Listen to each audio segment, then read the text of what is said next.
What's going on out there, everybody? It's Alan with D9J Sports. We're right back at it with another show. We're right back at it. I hope you're doing okay out there. If you're in the 409, you know it's cold out there, and it's gonna get colder.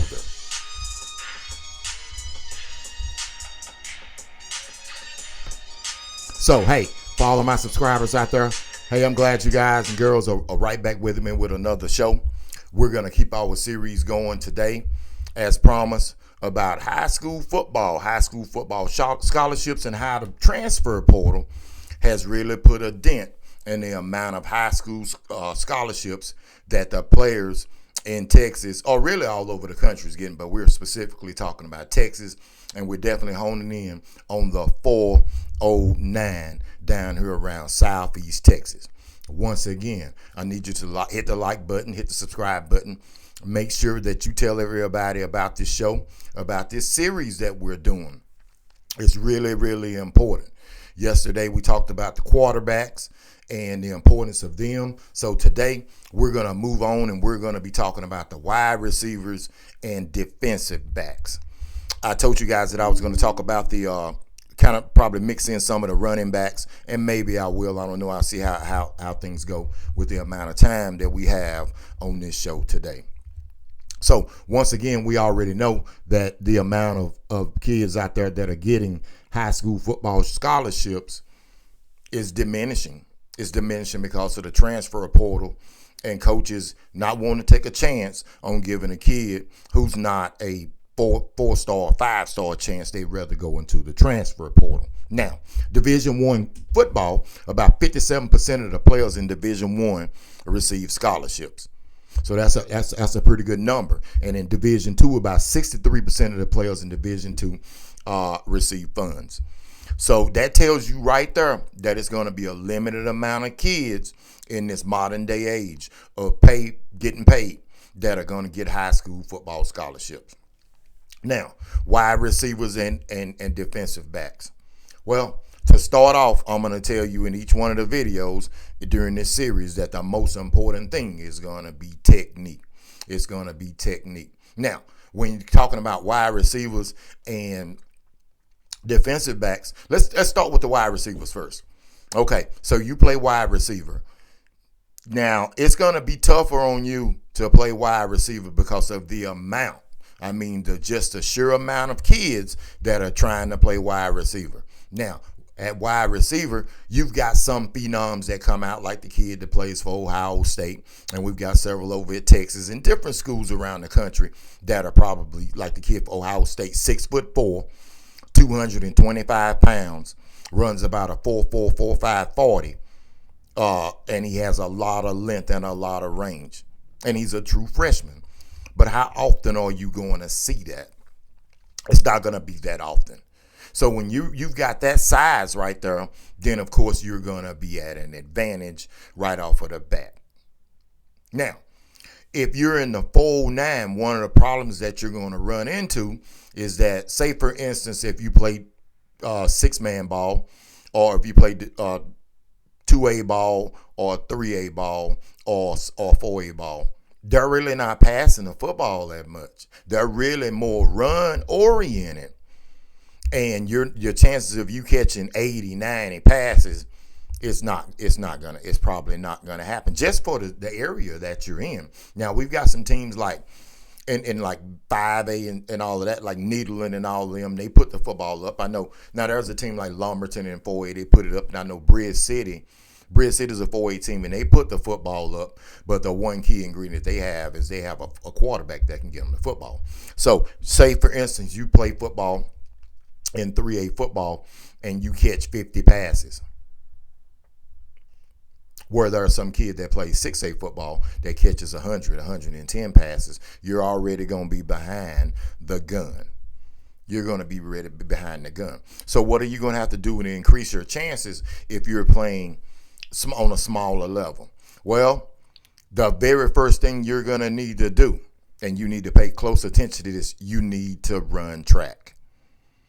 You need to run track to make sure that you've got that speed. You got to have something to separate yourself from everybody else. So as I took a look, the average kids that are the top kids that play wide receiver in Texas, all about 6'1", 6'6", and a few of them are 6'2" and about 180 pounds, but they all have that speed. So I want you to ask yourself, are you 6'2"?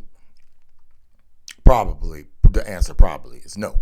You're probably around 5'9", 5'10", 5'11". So what comes with that, the reason why you need to run track is you've got to be able to have something to offer other than being 5'9", 5'10", or 5'11". You got to have something to offer. Track is going to give you an opportunity to increase your speed, and you're definitely going to need to be able to increase your speed. You also need to work on the short shuttle so you can get in and out of breaks. It teaches the short shuttle, teaches you how to get in and out of breaks. All right. You need to make sure that you understand that playing wide receiver isn't all about, you've got to run good, crisp routes, but you also need to be able to read the defense. Because say, for instance, you have a post route, and everybody knows what a post route, you go about 10 to 14 yards downfield and you cut at an angle towards the middle of the goalpost. That's what a post route is. But that's okay if you're playing zone defense.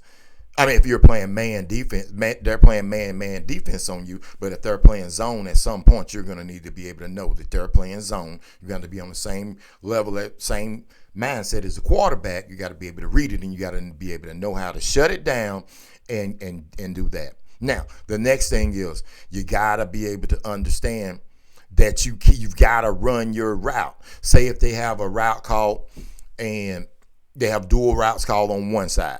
Say the outside guy has a post route, the inside guy, which would be the slot, or in most cases, for you youngsters out there, that will be the wide receiver, has an out route, and you're the backside guy, and you have a dig that'll be 10 to 12 yards, and on a flat angle come down the middle of the field. Well, you still got to run your route. Just because you're not getting the football, you've got to be able to run your route. Now, the next thing is playing wide receiver. You got to be willing to block. You got to be willing to block. Because if you're not going to block, you're not going to be playing. I'm here to tell you, it's not all about catching touchdowns and doing dances. You've got to put in the hard work. You've got to put it in. You need to find some kind of way where you get on the same page as your quarterback during the offseason. So what we see, and you guys have heard me talk about the quarterbacks getting to workouts and getting to camps and stuff. But at some point, the quarterback and his receivers need to be on the same page. How do you get on the same page? Well, you're going to have to develop a chemistry. You got to develop a chemistry. It's like your best bud, man. You walk around every day. You should know everything about each other, so you can be able to read what the other person's going to do. So do you think that Patrick Mahomes and Travis Kelce, you think it's just happenstance that they are able to coordinate like that? No, they understand each other. They're friends. And you see it so many times. The chemistry that is built between a wide receiver and a quarterback. Now, next thing for wide receivers, you have to be able to catch the football in any situation. Okay? So that means going in traffic, getting distractions. You still have to be able to catch the football. Now, you got to make sure that the speed thing, we're going to go back to the speed thing. In high school football, as stated earlier, in this area, they're not passing it that much. When you do get an opportunity to catch the football, whether it's on a quick slant or whatever it may be, you need to be trying to get it to the house. Now, parents out there, you need to make sure that you're, once again, this is another thing where you got to give your kid to a trainer. So he can learn the ins and outs of really playing high school wide receiver. Now, if you're playing around 3A, 4A ball, 2A, 3A, 4A ball, and they're not passing that football that much, you know that you're going to have to make sure that your kids put in the proper place. Now, for you coaches out there, you know exactly what I'm talking about. The coaches, in a lot of cases, aren't going to change their offense up, okay? But You got to make sure if you got a weapon out there, you need to get the football to him. Now, there are some special cases. There are some special cases. We want to talk a little bit about like Draylon Miller. He plays out there in Colorado with Coach Prime now, and he's from Silsbee, Texas. He's not overly fast. He's a bigger kid. Reminds me more of like a Debo Samuels kid. But he was everything. He was a dual threat athlete. He could play football, baseball, basketball. He was great in all those. So that helped propel him up. Now, as you notice, if you ever seen in the highlights when he's out there playing with Coach Prime and them, he will catch the football at every angle in any kind of situation, but he will make plays. And once again, ladies and gentlemen, he's not overly fast. He's a pretty good size kid, but he has the heart and determination, and he's just as good a blocker as he is a receiver. So that's the wide receivers. Now, let's move on to the defensive backs. The toughest, and I do mean the toughest position to play in football, high school football, college football, and of course, professional football is the hardest position to play because you can't touch the wide receivers. You got to make sure that you've got proper technique. It's another position. Pretty much, I will tell you quarterback, defensive back, and offensive lineman. They're probably more technique-oriented than any other position that's on the field. Now, a defensive back, you're going to have the right proper technique, and you're going to have to be physical. Now, where you can separate yourself in this area of 4-9 playing football, you got to be willing to come up to make some contact. I've already told you that they're not going to be passing the football that much. If you can hone in on your technique and develop your technique, okay, you will be in an advantage. You will be, because size, now you very seldom see defensive backs are 6'2", 6'3". So you're more looking at about a 5'11", 5'9", 5'10", 5'11", 6 feet tall kid. And so that it kind of balances the equation out or balances it out for your opportunity to be able to shine. Now, you have to do something to separate yourself from the other kids who are fat. And that also is another thing with track and field. That's going to help you. The short shuttle is going to help you. Now, in defensive back, you got to be able to move your hips. You got to be able to swing. You got to be able to turn. You got to be able to move. You got to be able to stop on a dime and change direction. Those are drills that parents and a trainer can definitely help your kid out on that. And the technique is one of those things where you can get away with playing. You can get away a little bit better playing defensive back and not running a 4.3 40 than the other positions, because that technique is going to allow you to be able to hold that receiver off and be able to track him down. So it's very, very, very important that you allow your kid to get with a trainer so he can work on these drills. Now, it's also going to help you if you're a dual threat. And what I mean by it is if you play cornerback, then you can play wide receiver. If you play wide receiver, vice versa, you can play cornerback. That's definitely going to help you. And let's be honest, most of the schools around here, 3A ball and stuff like that, the kids, they play both ways. So that's going to be an advantage for you, making sure that you're in top physical condition to play the positions. So those are some of the things that we want to touch on. And just remember, 409, hey, you need to share this video. You got to, because it won't be long in the blink of an eye. And it's football season about to wind down, but before you know it, it's going to be starting back up again, and you can't wait until the last minute. And you surely can't wait until you become a senior and decide you want to start working on technique. When Alan here at D9J Sports, I'm trying to give it to you, giving it to you raw.